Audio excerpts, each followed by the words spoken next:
Ladies and gentlemen, good evening for the 29th of June. You have been listening, if you have been watching live, to the music of Babin. And, well, this is going to be one hell of a good, interesting evening, as you can already read down below. But first and foremost, before anything else, of course, we have to introduce our wonderful co-hosts here. We have Maku, as always, joining. How are you doing, mate? I'm great, thanks. Good. And how about you, Gusta? Yeah, I'm pretty much fine as well. Cool. It's wonderful to have you both here. And I forgot to put on the lights. There's always gonna be some production problems. There we go. Now my face is actually more than just a silhouette. Cool. Remember to unmute us, maybe? Double check that. I have. Okay. Bingo. All set There we up. go. I'm just amazing here. Something like that. Well, okay. So first of all, just this whole show. I don't know how long it will go. It'll probably go over time, possibly. I would be surprised if we didn't. But first, just note that this is all highly speculative. Nothing is set in stone, one way or the other, except when we clearly state that it actually is.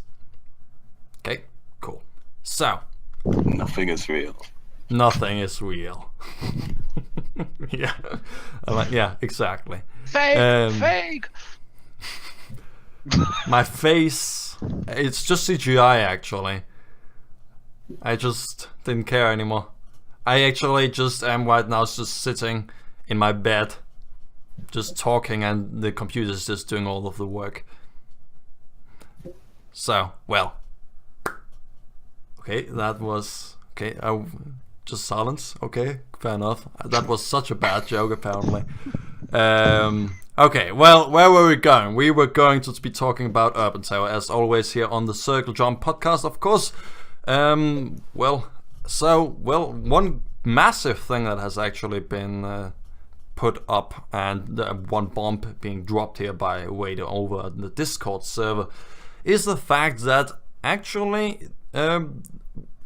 well, where was I going? Yeah, the 17th here on Discord, he dropped the bomb that Urban Terror is actually going to be on Steam. Not Urban Terror 4.x, to be sure that you actually understand that. We are talking here about the Unreal Engine based version, the one that is called Urban Terror Resurgence, which is still not released in one way or the other.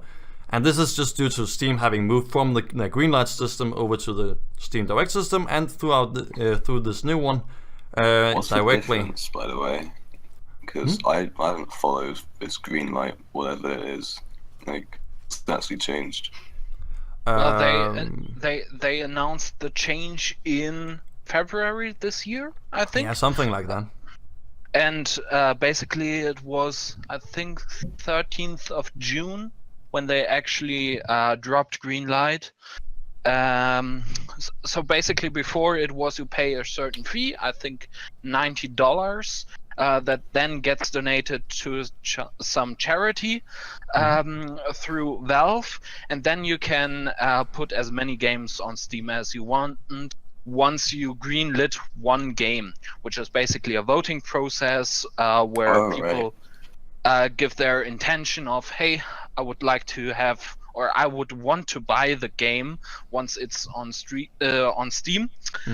That system was replaced with Steam Direct. I think now it's about $100 per game, which is also refunded once you get that revenue. So basically it's much... I wouldn't say easier, because Valve introduced some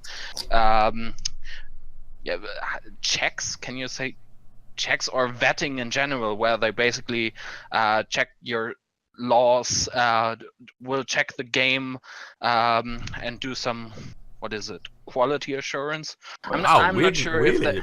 Valve doing that? I'm not sure, at least from what I think, Valve at least takes a look at all your company details, and even takes a look at the game or store page, so you don't put up something well, which is against the law or something like that. So basically, they put this new system in place to, basically replace the. Okay, so Greenlight wasn't that games- popular because It wasn't really useful now. for most it was usually like a crap gate where all the crap Yeah, games. it sounds like you basically had the developers get greenlit and then they can release whatever. Mhm. Exactly. And with this, it's like every single game has to be greenlit. Exactly, and now you just pay a fee, and then you have basically it's much easier to get on Steam, in my opinion. But also the legal process, from what I've heard, is much more. As in, you have to prove that that you have actually registered a company and that you're paying taxes where you registered it and all that stuff. So yeah, they changed the system. Well, that was also That's it. really Borderline. needed. Okay, So, but yeah, for a Urban lot of Terror, ways. I think it doesn't really change, like, doesn't make it harder or easier to get the game. Well, it makes it a okay, little bit what's easier because before we required to have some public vote on who Alright. would like to have this game on Steam, which is now basically non-existent anymore because we basically, I think we are in the process in getting to Steam. Yeah. So yeah. That was also something that was said by Wader that still, I think not all the papers were still signed, or there was still something to be worked out. So, but it was almost set in stone. So yeah, it can change possibly, but hopefully not, at least in my opinion. But that is also just purely my opinion, of course. Everything here stated is hopefully. I mean, in most cases, is of our own opinions, yeah. Yeah. But on the other hand, of course, that you're pretty much going to be the representative, yeah. Yeah, the thing is, we can't really say of what will be in the game because then there's some expectation and maybe some disappointments when you finally have the final result or the final product. And hey, you talked about this option. Why isn't it in the game? Maybe it didn't fit into the game. Maybe we replaced it with something else.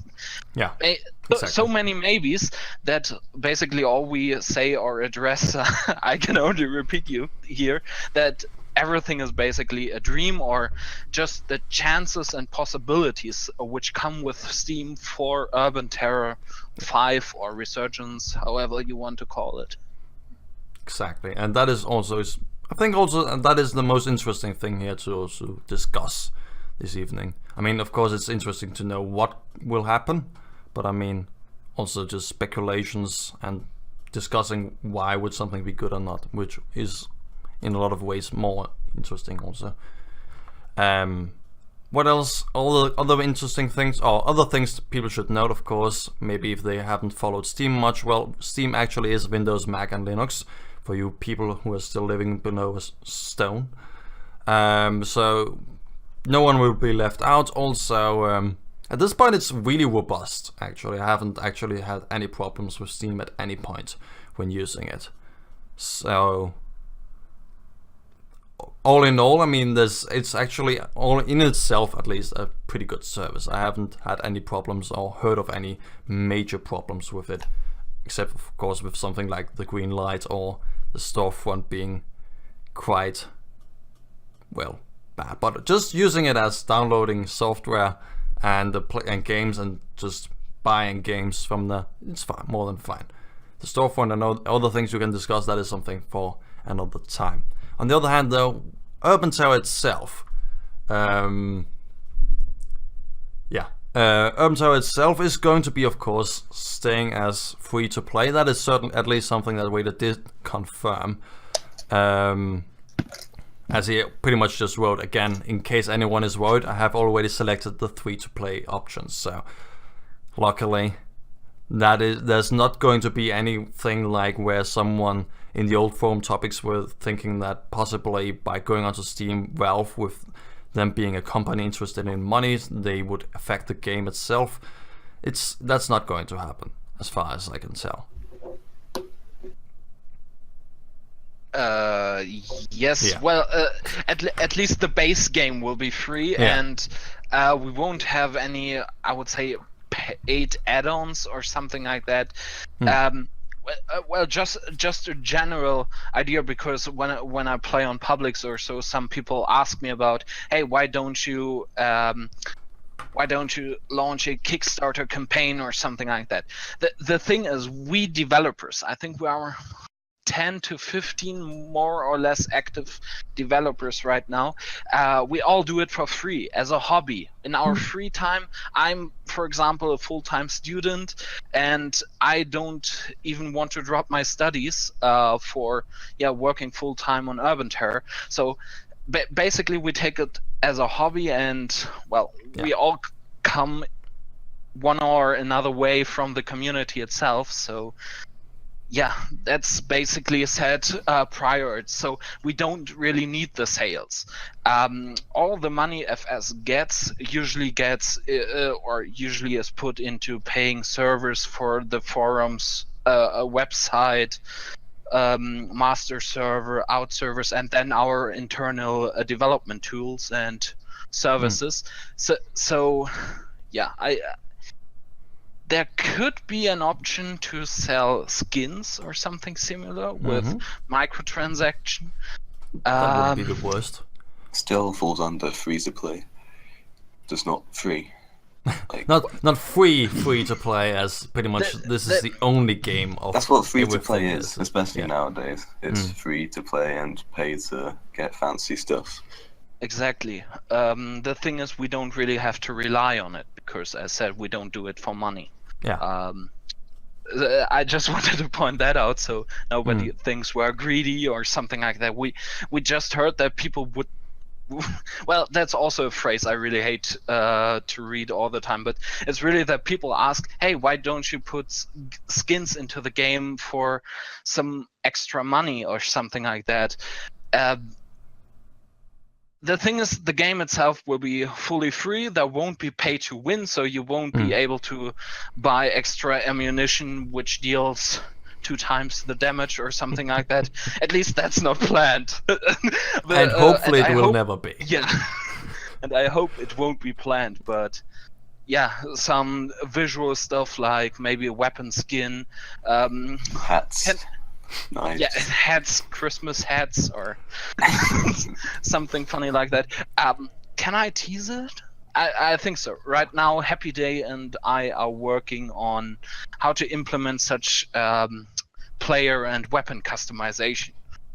Simply as if basically a system where you are able to put some weapon attachments like a laser or a silencer onto a gun, and how all that is replicated, and basically that everyone knows, okay, he has a laser or something like that, that everything is displayed correctly.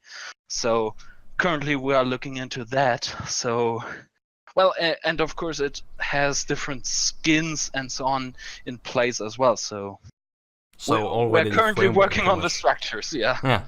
You could have customized the trail that leaves behind when you move really quick, and then you can make it into a rainbow and it can turn into a young cat. You're thinking like the rocket boost in Rocket League, right? Yeah, like that. Yeah, exactly. First off, we mainly thought about, well, it would be nice if you're able to pick a female or a male character. And maybe it would be nice to have different hats to choose from, and it would be nice to have different weapon sets and something similar. So basically we're currently, figuring out how to get that ready. But yeah, all in all, it's basically the base for all these customizations, such as skins that might be purchasable or not. Yeah.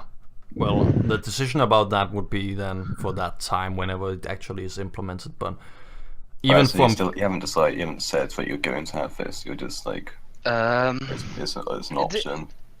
Yeah, exactly. It's an option. We think about it.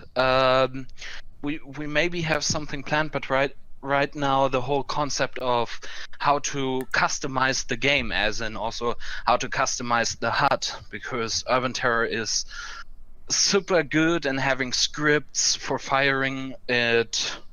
Well, basically switching everything, repositioning the HUD elements and so on. So basically, right now we are looking into how to customize a character or a weapon efficiently. So, yeah. Well, efficiently, as in that's like code-wise. Yeah. Cool. No, now it's just like me with my software architecture course, just like, ooh, sounds interesting. Yeah. Well, we're having, I don't know, 10 to 15 hours right now just talking about structure on a Google Docs document where we have like the cells and put all the information into it and check, okay, how can that be connected? Then once we have the connection, how can it all interact with each other, aka how to have the actual code structure for it? Then to check, is it able that we can broadcast this over the network and distribute it to every player, so every player knows, hey, that guy is wearing that hat or something like that. So yeah, a lot of structural work right now that you can't even really present to the public because, hey, it's just code. But even if it would be pay or pay not, I mean, that is really cool things to have implemented, which are going to be used nevertheless, certainly. But also, like, from forum posts from Frozen Sand over the years, actually, it has always been that at most it would ever always be cosmetics, and nothing more than that.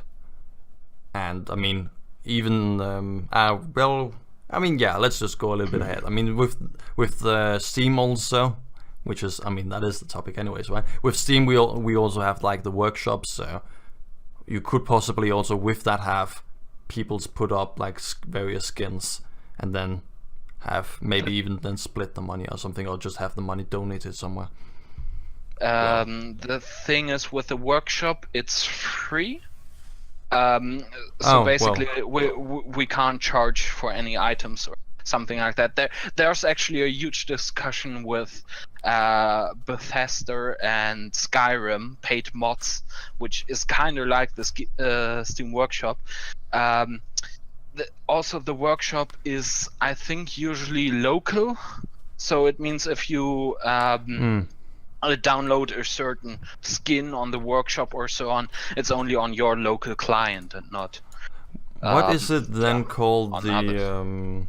Because when for Counter-Strike Global Offensive, you have inventory. I think it is the workshop, right? No, it's Steam Inventory. Marketplace and inventory. Inventor, okay. Oh, okay, cool. Okay, fair enough. So, but I was just thinking like I have made the skin for this thing, and then everyone can see if say if they want to have it in the game, something like that. Possibly. Yeah, but as said, I think it's only local. Actually, I think I think I read it somewhere that Valve selects each month or something like that the most favorite skins on the workshop, or I don't know how they select it. At least they get some of the custom-made skin eventually and put them into the official game so everyone can see it.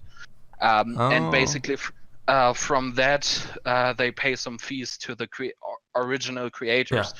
That's not really workshop related. Workshop is just at least in that case some way to exposure those skins. But yeah, I'm just thinking why I've voted then on those things, but can't remember why. To support the developers, I guess. Yeah, it's just weird, like on a work. Yeah, okay. I think it makes sense in my head now. Sorry, fair enough. At least that's for CS:GO. I'm not sure about other games. Cool. Well, any other thoughts? Maybe, or just when it comes to just the model, the pay model. No, not really. I mean, we will get to some disadvantages later on, but Yeah. Well, I was thinking, should we then just not go on to the next thing? Because I mean, there's always, of course, some arguments actually also against Steam. I've already highlighted one of them that were on the topic on the forums from several times, but I don't really see that being, as we just discussed, that is not really shouldn't be at least going to be an issue. But there's still probably a few arguments that could actually be going up against being on Steam.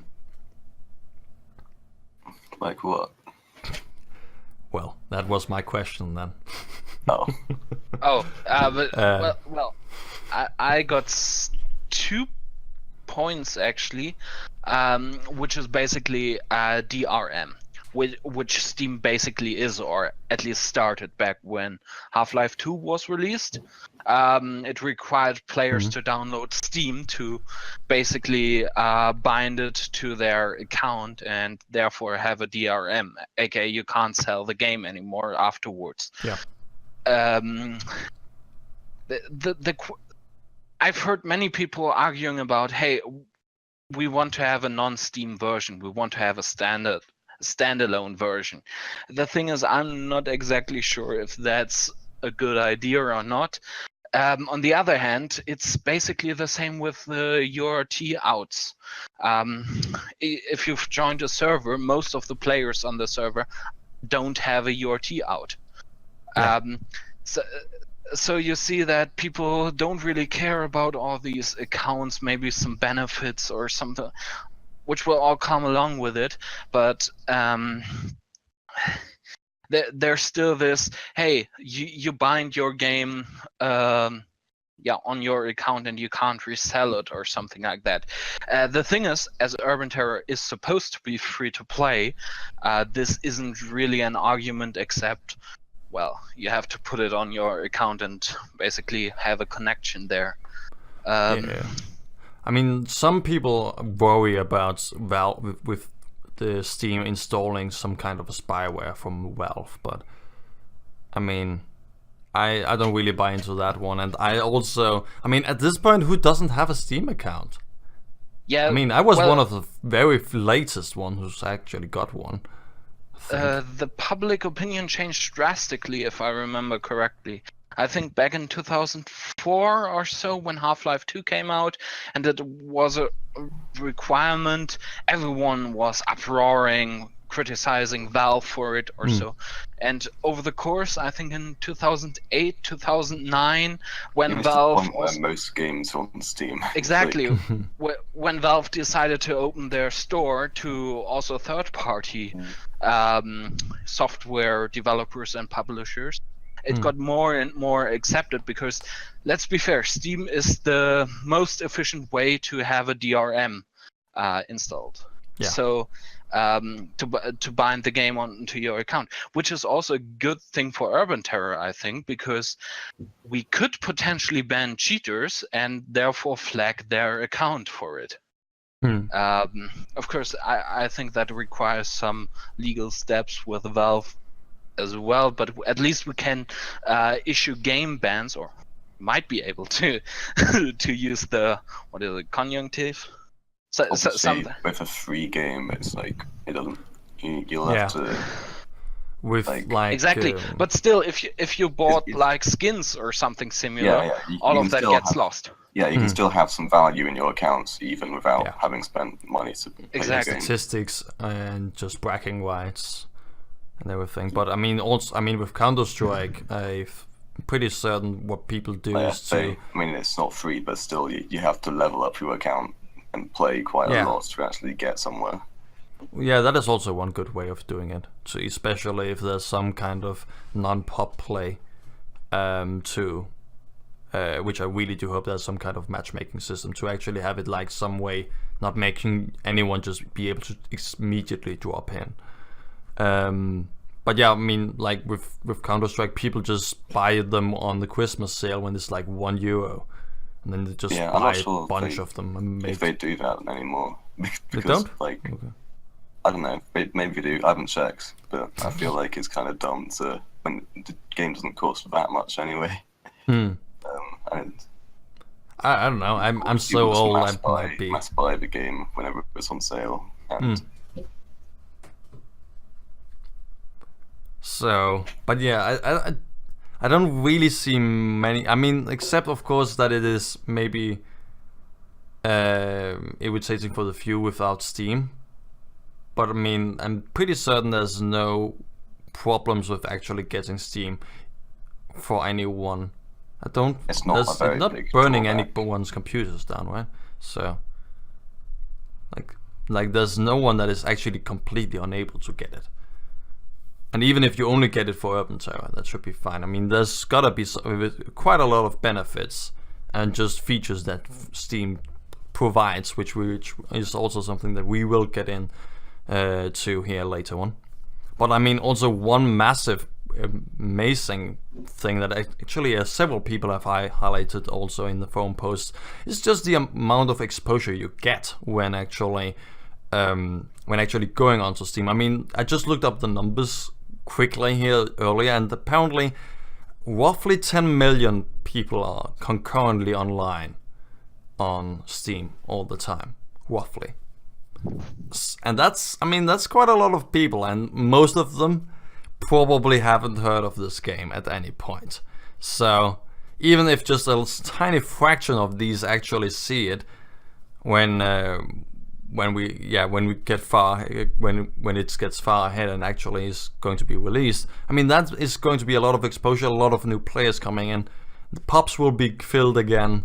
We will have fun there, and the competitions, hopefully from the pubs, people will also begin to be a bit more competitive, and with that the competitions will be filled again, hopefully. The Division 1 will not be having such a drastic amount of gap in skill that is pretty much sometimes equivalent to someone playing in Master League against someone in Bronze League in StarCraft, just slaughtering someone. Oh, he's matchmaking really. Yeah. I don't want to just rely on public servers. Yeah, that would be a great stepping stone, going from public servers to matchmaking over into competitive. I mean, obviously both of them, but The thing generally with Urban Terror, well, at least the old Urban Terror 4.x, it's only distributed on urbanterror.info or .net back then, and well, there are some third-party hosts, but generally there was no really access to the market, because back when it came out in 2007, at least the 4.0 version, most of all the software or games distribution was still in stores, which means you had to go there, buy your copy, and get home, install it, and so you didn't really download it from a central space or a central service, which Steam now is.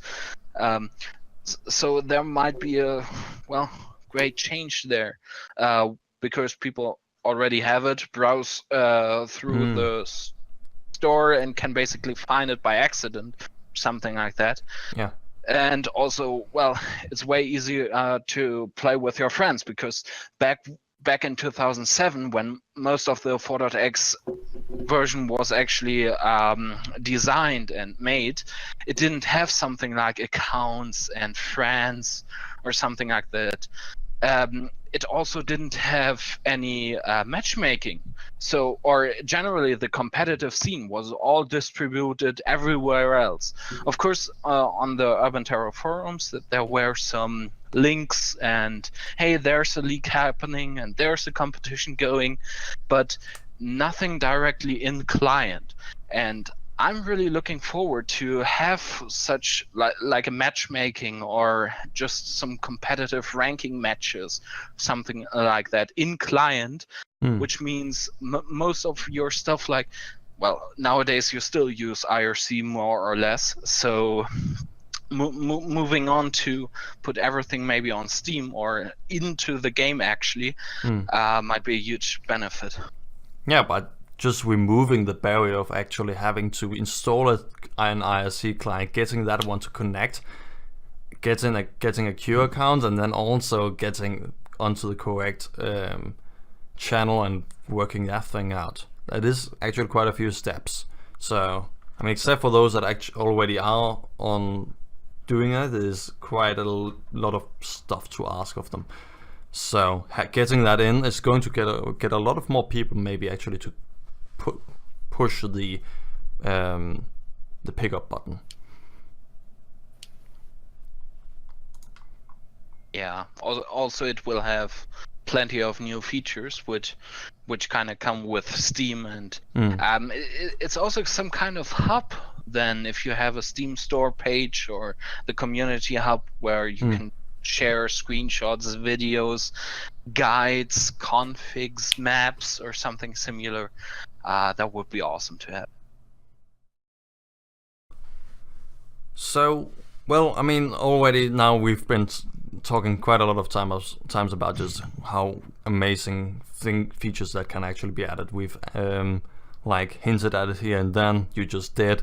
And I mean, for the Steam accounts themselves, Wader said that ours will most likely, so that means that we will, I'm not sure of course, it will most likely be 4x only, and the Steam accounts will be the authentication method for Resurgence.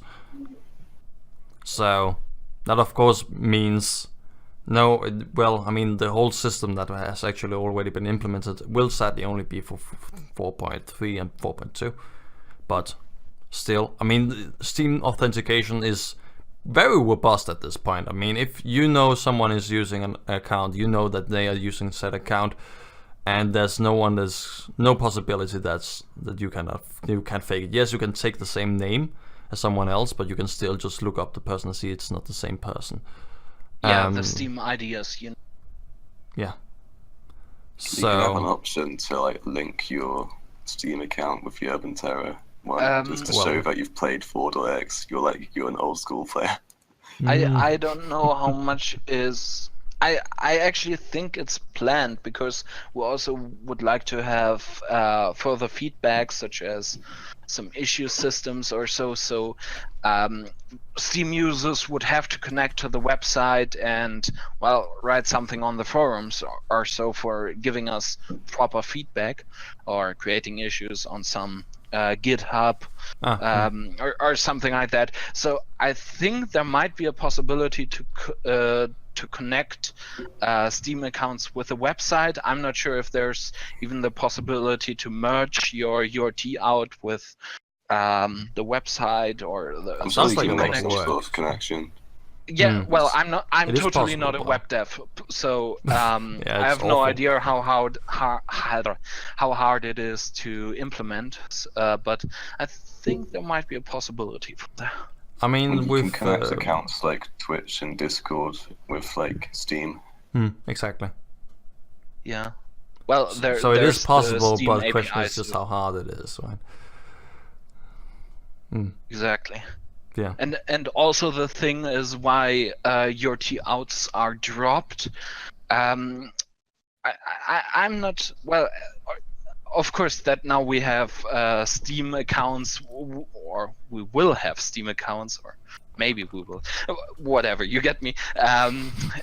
We have all the features like friend lists, statistics, or something like that, which are basically connected to your Steam account, and we don't really need your T outs, and it's nonsense to establish that as well. Also, we took that decision, or that in mind, that we actually said we're not gonna develop URT4 much further and deeper. For example, back a year ago, I wanted to implement some matchmaking system in 4.x, and in the end, I was convinced that it might be a bad idea, because, well, 4.x, marketing-wise and game competitive-wise, it's pretty much dead. So developing such feature for it might be useless, especially if you then have a matchmaking system on Steam, for example. So basically, all the matchmaking server I would have developed for Urban Terror 4.x would be worthless. So it would be just a couple months spent on something that will be replaced eventually. So not a good decision. So yeah. Well, I mean, at least you stopped in time and didn't actually get it fully implemented. So, but still, yeah, I mean, it is something like matchmaking would be a heaven. I think that would be like, I would probably then even press the button again. Hopefully get some good teammates. And if not, I'm just going to play StarCraft again. But yeah, still like something like friend list features, and just being able to like auto join them, and also just like the friend list itself is the one hell of a good way of marketing for just word of mouth. When you see what your friends are playing, then you see this weird new game, and then they're hopefully going to be saying that it is amazing. Also, that is one good way of actually getting it through to everyone else and getting more exposure for it. I mean, right now, yes, you can set it up such that it actually is put in there, but who actually does that? So that would be a lovely addition to that one too. Except also just like joining. Would be so much easier just to right click on your friend and say, well, auto join, rather than actually have to try and see if you can on the server list find the same server as they claim to be on. Exactly. Well, there's actually a search option in 4.x, but yeah, I never had a good experience with that one. Yeah, the thing is, it uses the official master server, I think, for querying, where it then checks for possible servers, and usually that's a lot of hassle because I'm not sure if I would remember. I think there are like 1,000 servers on the master, and then if you iterate through it, look for certain player name patterns and then retrieve the list, display it. Well, you know how long it takes to just refresh the server lists in the server browsers. So that's always been a hassle. Then because it's such an old engine, it's also quite complicated to have such France system built into it. So it's working a little bit lackluster. Yeah, to use that word. You even know what name your friend's using. Exactly. Additionally, what's your name? How do you spell it? Oh god. Oh, we've all been there. Yeah, but I mean, also there are some massive things that also can like do a lot here for Urban Terror. Just, I mean, already the Valve anti-cheat is one hell of a big thing. I mean, what is already running for a lot of games, has kept them also pretty safe. I'm pretty as far as I know. So the thing is, we don't really have much information about Valve anti-cheat or VAC because, well, Valve keeps it under an NDA and similar stuff.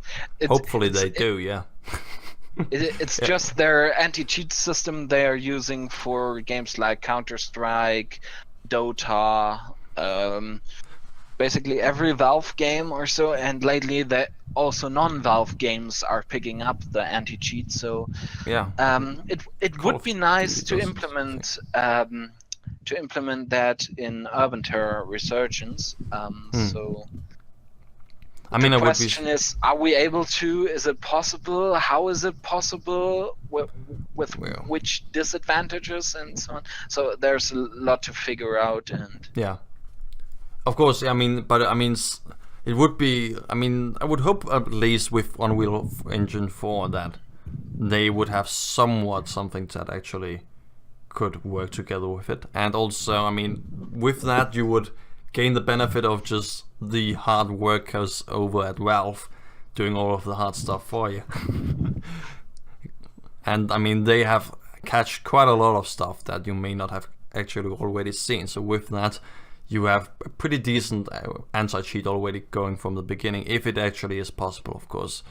If not, well, that's a little bit sad. But on the other hand, there was also still a good anti-cheat going into 4.2. Of course, that one cannot be actually reused, of course. But, I mean, also it will take years again to develop. Well, the thing is, the old one was based on the engine, basically the QVM, and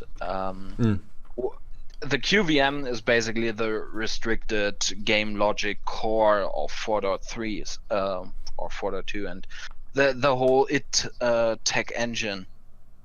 So it's kind of hard to do any anti-cheat measures there, and well, you still catch a few cheaters. Yeah, we were able to catch a few, but I don't even want to guess any percentage, but there were tons of more cheaters that weren't be able to catch because they were changing stuff that the QVM couldn't verify and therefore detect.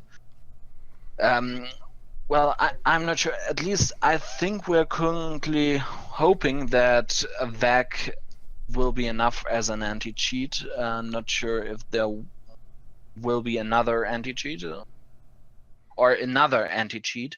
Well, there's couldn't they always give like conflicts maybe? I mean, not just purely hypothetical. I mean, you always say you should not have two antivirus programs running at the same time because they might think each other are viruses or something like that. Yeah. I'm just thinking false negatives because of things like that. Well, the thing is always how you want to implement it. I think VAC, well, as said, I didn't read into that, so this is just pure, guess or something like that. VAC usually scans your files on the PC or potentially all the processes that are running and trying to protect your memory space, so no injections or known cheats are running and basically detecting it by that. But of course there are other things we can take in-game, for example trying to check aimbots or something like that, so maybe have some aimbot prevention code. Not sure how to implement that stuff as we didn't research much into that subject yet, but yeah, that's of course there are also non-VAC methods to secure the build, the game. And things that doesn't have to be massive anti-cheat systems, but maybe just small tricks here and there to actually make it harder. But exactly. I mean, of course, anti-cheat is something that should be first on like a thing to consider when at the very end when you actually got a good game going. So exactly. No. First build the anti-cheat, then build the game. Well, you're certainly sure that it's pretty damn safe throughout all of development. No developer actually cheated at any point. So, yeah. With Workshop though, we already got into a little bit into that, but apparently we also figured out that I actually don't know what it is. So, the guy who made Reaz was cheating. Yeah, the thing about developer, right? I think we can go quickly over the next 3 points or so. The last Workshop one is really fast. The next one as well, the cloud-based saves. The thing is with Workshops, there's a game called Rocket Arena, Reflex Arena. That was the word. They basically have the system that every map, for example, of Urban Terror, or in that case of Reflex Arena, is in the workshop. If you want to play a map, the server checks, do I have the version? If so, I will just load it. And if the client says, if I have the version, I will just load it. If they don't, they download it directly from the workshop, and then both client and server, and then they play the map on the server. So the thing right now, as far as I've understood, Epic didn't really figure out how to load custom maps into the engine or into the game. So no idea how to actually implement such stuff, but having the workshop to actually distribute maps by third-party developers uploading a map, especially jump maps, and then you would be able to play it basically on any server, because the server would auto download it. Of course, we would put into that some security measures, but generally have the, hey, I don't have to deal with disports anymore. I don't have to upload my new map somewhere, so people have to then download it for the server. I need to restart it, or I need to make sure it's on the server, that there's no version mismatch. Basically, having all that controlled by the workshop would be awesome. As said, I'm not sure if that's technically possible with the engine, with the Unreal Engine, and basically how to organize it in general. But that's just one of my dreams of having such an Urban Terror version where third-party distribution and playing is so easy that you just browse the workshop, click on subscribe, and the item gets downloaded, and you can play it right away. That's awesome. Exactly. Yeah, that would be amazing. Especially like for jump maps, as you say. It's, I mean, just going in there, say I want this one, start it for yourself, or just, but also just like with there's distribution between normal servers. I have a drop. I think I have a folder in my Dropbox just with maps that I keep on having to re-download all the time, just because I just didn't care anymore. Just wanted to be sure that I actually have them all. So yeah, with map distribution through the workshop, that would be actually, I think, together with like matchmaking, would be like the things that I would actually love the most to see from the newest version, except of course it's being amazing. But well, as said, I don't know if the technical possibilities of the engine is currently given. I just know that the third party, aka you've built or cooked a game and then play it, it's currently hard, if not impossible. I'm not up to date because I'm not a level designer of that kind, but that is kind of hard to get all that information. Anyways, let's move on. Cloud-based saves. I wrote down configs and demos. So, right now you always have to copy your Q3 config or your AutoExec or something like that. Basically, having all of that on a cloud, so it's really account dependent, and you can switch PCs and so on without having the hassle to have a custom, or that you have to plug in your USB stick, put the files on it, go with it to a next PC. I remember when I was at a LAN and we played Urban Terror, all my settings were gone, and gosh, because I forgot my USB stick. So yeah, having that as a cloud-based storage. Also about demos, I'm not sure. I think usually per game there's 1 gigabyte of storage per game, per player. You can also upload demos eventually by it and distribute and share it. I'm not quite sure how that would work out, but it could be a nice feature. So I just wrote it down that, it's a Steam feature. And it's also like one of those small just luxuries of life things that actually will help. Maybe actually more than you may think. Also, like, voice over IP is something that also Steam provides. I mean, I haven't heard much good of that service, but I haven't heard much bad of it either. I mean, when it worked, at least, I actually heard the other person on the other side, so... Yeah, I think there's even something inbuilt in the Unreal Engine. If I remember correctly, I think we discussed it like 1.5 years ago in the team. And I remember that someone said that it's basically broken in the engine and not working properly. But I know that Steam offers something similar, so maybe we are even able to use that one. Not sure. Well, can't say it's planned. Can't say it's not planned. So yeah, we really need to look into all that stuff. But that's that's a teaser. Let's put it that way. That it's a possibility. Yeah. Not sure if it will come, but at least we mentioned it here. Yeah, it's a possibility that you can join a game, get a 13-year-old to shout at you, and say Or you're some the worst Russians. person in the world. Yeah, but yeah. Well, the Russian is shouting at him, right? Suka bliet. Okay. Yeah, exactly. So finally, also though, something that is very, very important, of course, to say also is the possibilities, possibly of using test builds and for test sessions, as Wade also alluded to in his posts. What were his words for it? Do you have it? What he exactly should said? I find the words exactly? No, maybe you just. He said that there were going to possibilities of test sessions. Okay.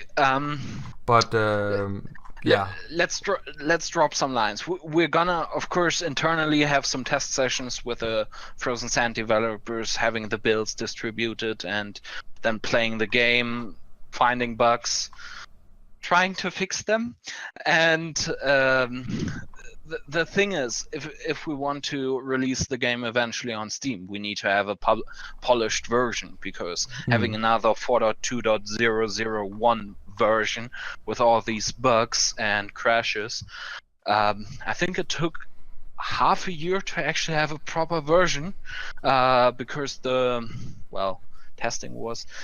And I don't want to blame anyone.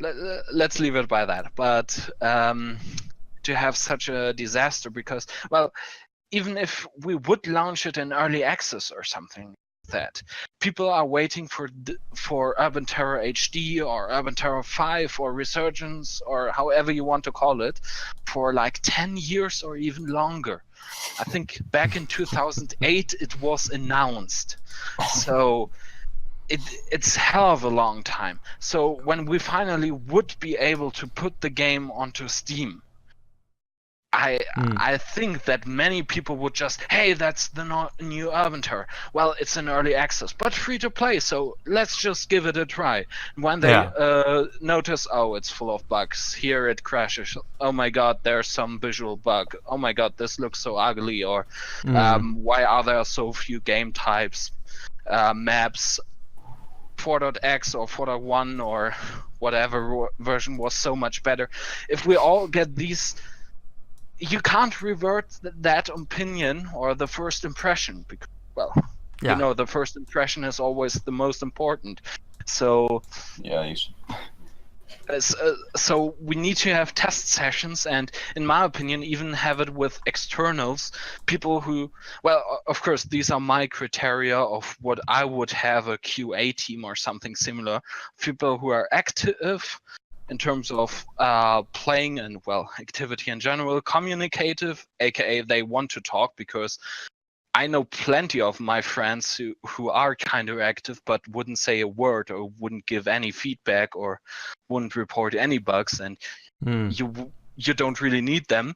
Then people who are loyal and trustworthy, because, well, it will be a buggy version, so having someone testing such version and then giving out to the public or making videos or something like that about it, with when we tell don't do any videos right now because we are testing this new map or something like that, and there will be some replacements, and usually there's just a screenshot which looks shitty and then everything is gone. So people who are in this privileged group need to be fully trusted, in my opinion. Yeah, and that was also some of the things that was put forth by Wade. I'm still just finding it. It was a post on the 17th. I'm scrolling through all of the Discord. There was a lot of spam that evening. Well, I mean, also, of course, the words of Barbatos, if I can find them. The nice thing is that with Steam, we would be actually able to control such thing, aka we give a key to someone, and we know only that person will use it. Well, maybe he could share the account, but it's still bound to his account, so we can always track it back and therefore have some kind of control, at least in such closed alpha phase. I don't know how you want to call it. The thing is, I really hope that we will have such test sessions, even with other people, so they can help us improve the game, give feedback to the maps, gameplay mechanics. As said, we made the game from ground up, so it's a new engine, new technology, new animations, weapons, meshes, gameplay. We try to be as accurate as possible, at least in terms of gameplay, because let's face it, Urban Terror movement is the best. So the thing is, we still need to tweak numbers. For example, in 4.2.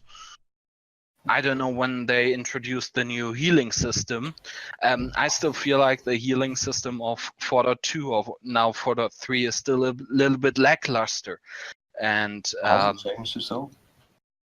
I think nowadays it still medics you for the same amount, or you still bleed for the same amount, but it's checked in it's checked faster. Oh, Okay, before I think you were bleeding like once per second, and now you bleed like 10 times per second, but still the amount is the same. But if I recall correctly, I don't want to. Well, a lot of people have talked about like the bleeding having changed. Yeah, but I was more how I was explained was that there are now more hit zones, so there are more points to heal up or something like that. I mean, that's something I thought might impact it, but I mean, I'm not even sure if there is any if it does even feel different. Like, all I'm saying, people just get mad sometimes if it takes forever to medic. But same for me. It's not. It doesn't really impact anything. I'm not even sure if it's different to before. Well, all I'm saying, having such feedback of, hey, I don't like how this is working, not like I don't like this, but also explaining why or what could be better or something like that. So having such feedback, even to, those kinds of feedback, also to movement or so on, we could still adjust fall damage, for example, or refreshing of the stamina or so. Everything is tweakable and therefore subject of change, but we actually need that feedback, and I hope we are able to carry out such test sessions eventually. Well, I mean, what Wader said also worked was that to start, here's what you need to know. Somewhere there's something about him wanting to do test sessions, and he also has some criteria with people having ALFs and a good history being helpful here on Discord, and also not being on the Frozen Sands shit list, which is probably a very, very highly secret list. Written on parchment. It doesn't exist, but you know, we are all people of the community who played against people who were then maybe tricked, fooled, screwed, insulted, or something similar. I don't think that any of FS is really hateful against people, but let's say if you caught someone, for example, cheating or trolling extremely all the time, creating like 20,000 accounts. Nobody did that, but just as a scale or something like that, you might not find him trustworthy. Yeah. That's like I wasn't alluding to someone just being a dick. Exactly. But yeah. But I mean, also, if you don't want to go through Radar, apparently Barbatos criteria are only money, drugs, and ladies. So you can also do that if you want. Yeah. Just saying. Now you have mine. Just to say, I think I can say that we didn't come yours up and with. Raiders are the most realistic ones. Yeah. Yeah, we didn't agree on anything. Like even these test sessions, I hope we do it eventually. I think it's major to do them eventually, but in fact we haven't written down anything like it. No structure, how stuff like that would work. So yeah, yeah. still, well, we are speculating here mostly, so there we go. Yeah, but I wouldn't really want to hear that it actually would be lighter than what you have said or what Wade has written, because I mean then you would let in people that possibly would be actually harming more than anything else, because at this point it might not be very polished.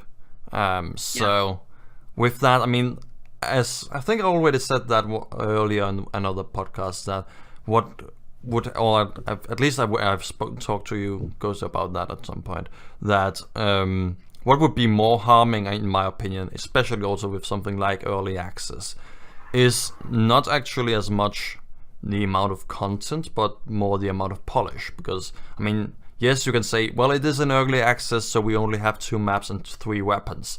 And everyone can say, damn, that's a little bit sad, and we will probably maybe get bored a little bit fast, but, well, it still was a good experience. And they will still be left with, well, it was an early access, but still had a good first impression. On the other hand, if you have maybe more maps and all the weapons already that you already have somewhat implemented, but have buggy animations or just really bad balancing or something like that, that will also leave a bad taste, and a bad first impression. So leaving that to a very focused group of people that you can trust seems like a great idea. Though also, Wader did also say that you could, that he wanted to also do some 5v5. At least he wishes to do something like that, which is also a really cool idea. I mean, to test if it actually also works in like the competitive setting. If it actually works, with like, does it only work with pop settings and when you play it on pops, and does it feel good there? But maybe there's some kind of a balancing or game design thing that actually doesn't work in the competitive scene, and then testing that before actually just throwing it out there. That's also a really cool idea that I really like.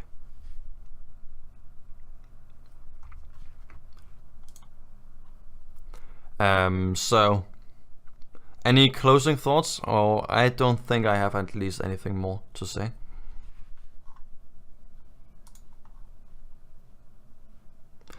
I think possibly my connection has died to Ghost and Maku. Possibly. No, I'm still here. Cool. Fair enough. My internet. Think. Okay, yeah, cool. We're still listening to your awesome voice. Thanks for the compliment. I think it's only a compliment and not actually. Well, yeah, cool. Fair enough. I'm just blushing now. Urban Terror streamer the same. Hi, Seven.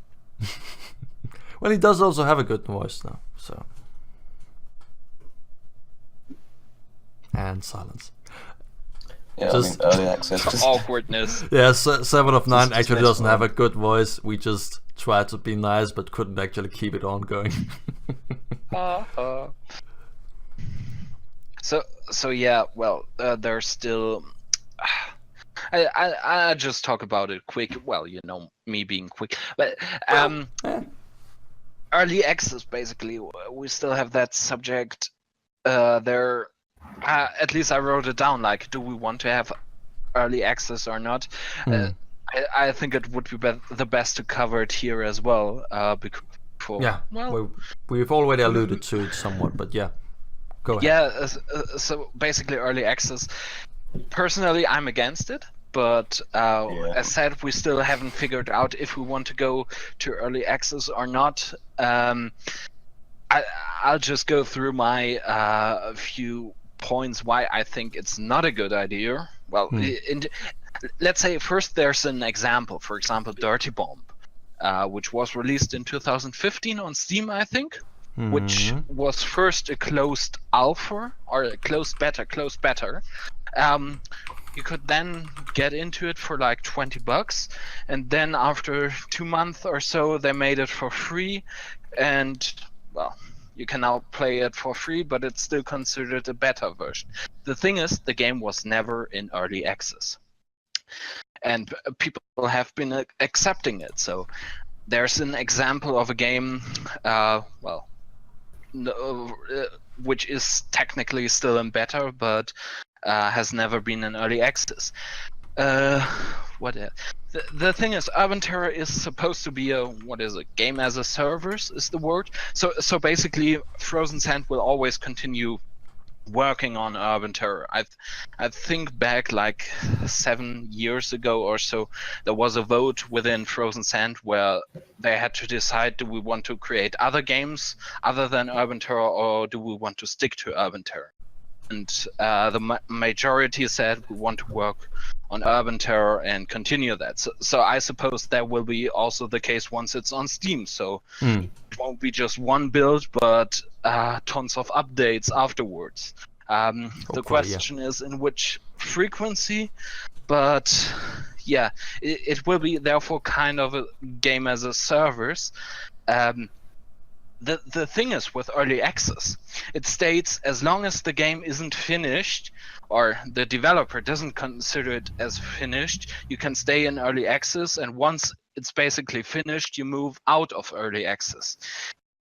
Urban Terror will be, in my opinion, always be in beta, because we will always add new features, improve stuff, and therefore if we would actually enter early access, when would we want to get out of it?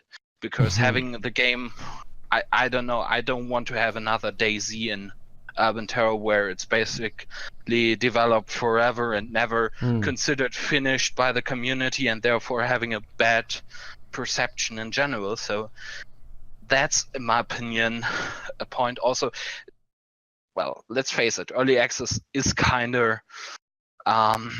it has a bad reputation. Exactly.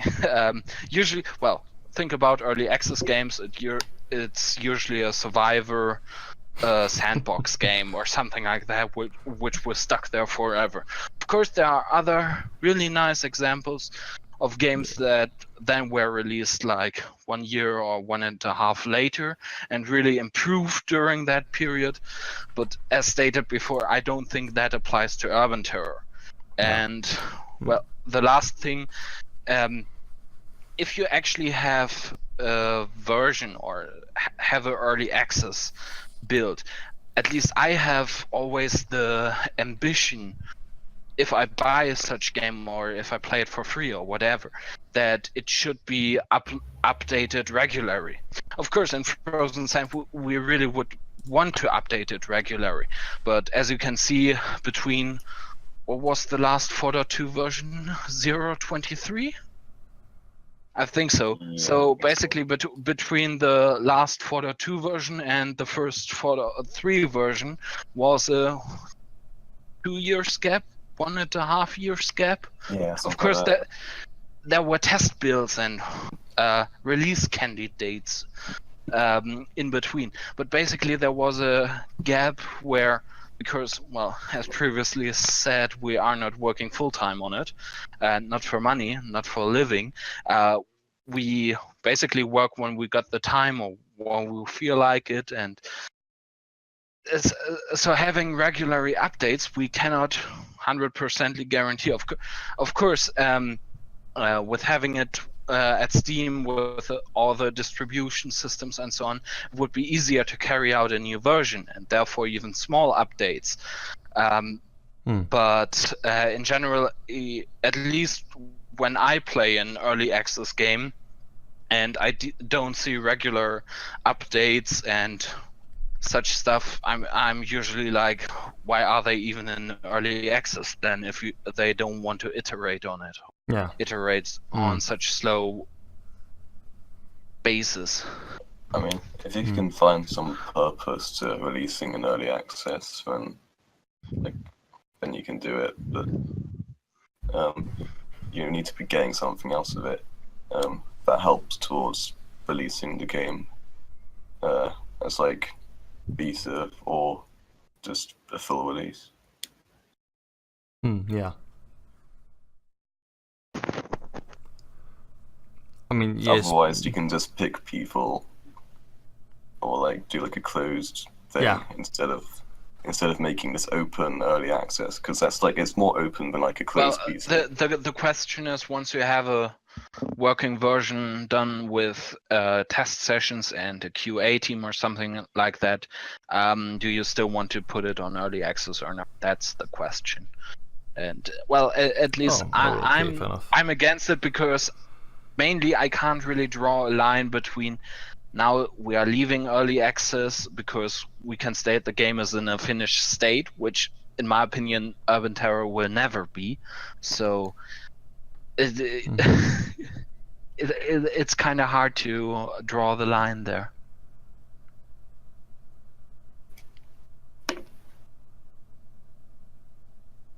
Yeah. Yeah. So I was thinking maybe like we were talking about early access instead of the closed testing, but yeah, even like that, that is also still, yeah, as you put it, also a problem. Just, I mean, and not even just to say anything bad, but just like early access just has really a bad rap. So saying, well, now we are in early access, would be just thinking, oh no, I'll just leave you there until you are finished, pretty much. I wouldn't actually touch it then, just because of it actually has that name on it. Exactly. And I mean, if something like, for example, some of the good examples of early access is something like Darkest Dungeon, an amazing game. But that one also, people have been saying they wanted to. They started playing, they in early access figured out they actually liked it really a lot, and then they stopped playing immediately to make sure that they actually didn't dilute their enjoyment when it actually got released and actually had all the features. So, and that also again comes back to the whole content amount and polished thing that you have to like balance, and you can only get a lot of polish with a little amount of content, but then you get exactly what that problem possibly, that someone would just get bored by just playing early access while until the release actually comes in. The thing is, what I really want to emphasize on having a polished game, not of the size of a 4.1 or 4.2, because right now with this team size, let's face it, maybe 150 or I always make up these numbers, but I think it's a good comparison that maybe 100 to 150, maybe 200 developers in a professional studio working full-time on the game for 2 years might be able to achieve what Urban Terror tries to achieve and basically reach Urban Terror's ambition. So having like, let's say 100 developers working for 2 years on the game full-time, and now look at us, we're like 10, 15 people working, not even part-time, even less, maybe spending a couple hours per week, or even less than that. I'm not 100% sure, because we don't have something like, hey, you need to write down your working hours. I actually do that, but this is for myself. I don't. I just do it when I want and when I feel like it. The thing is, Urban Terror 5 or Urban Terror Resurgence is now in development. I think the initial commit was taken 3 years ago, 2014. Then until 2015, not much work was done. So basically, let's say 3 years or so, the game is in development. So with such manpower, but that's also like Unreal Engine 4 was only released about it was released in 2014. Yeah, when you're saying you started the development. Exactly. So well, before, I don't know if it was before they were working on a different tech engine, which was then turned down, and you can read it somewhere. But so basically, the development is always going to be slow, and therefore you cannot really expect to have, I don't know, we had like 10 standard maps in the game by default. Right now, I think we have like 3 or 4 maps that are at least in a state which can be, well, starting to polish and therefore distribute them eventually. So the map size or the amount of maps will be way less. And basically, most of the features right now, we don't have a match mode. Of course, that should be implemented eventually, but right now we don't have it because, well, I don't know, a couple episodes ago, or I showed you, or we talked a little bit about implementing grenades. They are still not fully implemented. We're still working on it because, not going into detailed question why Unreal Engine fucks up there, but it's not my fault, not entirely. So you see, the iterations are kind of slow because, well, we're busy, and therefore focusing on a smaller game, having a polished game, then pushing it to Steam for the first time for the public to play it, in my opinion, is the way to go, and that can only be achieved with a proper Q&A, QA team. So, yeah, in my opinion, well, as I said, Early Access also brands it wrongfully. I don't think that Urban Terror will ever be getting out of Early Access. And Early Access is like that brand for not finished, don't touch. So, at least if we have a working and polished game, in my opinion, we can, always expand from the we can publish it without the Early Access label. Any other closing thoughts before we just wrap up for this evening? Is this the longest episode? Yes, I think we've beaten every other episode, yes. Yes! Virtual high five. Well, the thing is, I'm not sure. I don't think we will talk much about this summer in this podcast, right? Don't think there's much to talk about, and also there's probably going to be quite a lot of scheduling problems also. Exactly. As I already told you two, but haven't told the rest of the world, in 2 weeks I will not even have any internet, so it will be quite difficult to also then podcast, especially since I will then be sitting in a hut with other people just over a bonfire or something like that. So yeah, it's going to be wonderfully chilly, no technology at all. The computer scientist in me is just somewhat happy to actually get away from everything, all of that kind. So yeah, and then I don't know, the rest of the rest of the summer probably also scheduling problems, and also there's not much probably to talk about either anyways. Many big news. Last week, it's over now. Yeah, so possibly there's something big drama happens, but then we can look at it when we get back. I don't think there will be a new season before September, at least at Urban Zone. I'm not exactly sure how many clans there are left. I said basically everything on IRC is completely dead. Well, there are still some people spamming for 2-on-2s, so if you want to play 2-on-2s, join IRC and, well, look out for it. But hey, 2-on-2, that's a little bit like 1-on-1, and 1-on-1 in Urban Terror isn't really competitive.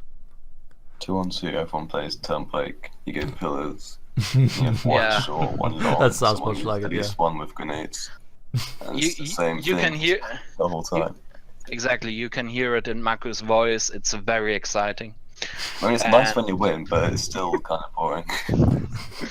Yeah, so there won't be much action this summer. Anyways, I think, well, my closing words. Let's give it an end. feel free to join Discord. There's always people talking. I don't know, on forums or so. I'm still reading it. I'm always reading it. I'm pretty sure Ikslorin does as well. Yep. Not sure about Maku. But either way, join the conversation or something like that, even below this video on YouTube. So even if there won't be a podcast, at least I will be still there answering questions if there are any, or talk about subjects. So and Ikslorin is probably as well, except if he's at his bonfire. Yeah, exactly. At my bonfire, hopefully not dancing over the bonfire, but also, yeah, that. But I'm just going to be away, just getting all the stress out. It's going to be wonderful. So, yeah. Any last words here from you, Maku? Nah. Nah. Cool. I'm gone now for several months. Nah. Oh, I mean, I hope. Well, let's try that again. Well, I do certainly hope, though, that both of you are going to have a wonderful summer. Nevertheless. So, and also, of course, all the viewers, the few viewers we have, also, of course, wish you the same. So the VODs will, as usual, be up relatively quickly, probably in the morning or maybe even here tonight. And also that is, of course, on the YouTube channel, youtube.com/Ikslorin. We have also follow here if you want to figure out when we actually going to be back online, possibly in September, start or end. And MP3 versions will, as always, also be in the description of the YouTube video, so you can listen to us on the go. So, yes, with that, thank you all for listening for what is pretty much now, 1.5 hours just talking. And if you actually got through all of that, hats off. I wouldn't exactly buy you a beer, but you at least certainly got my respect.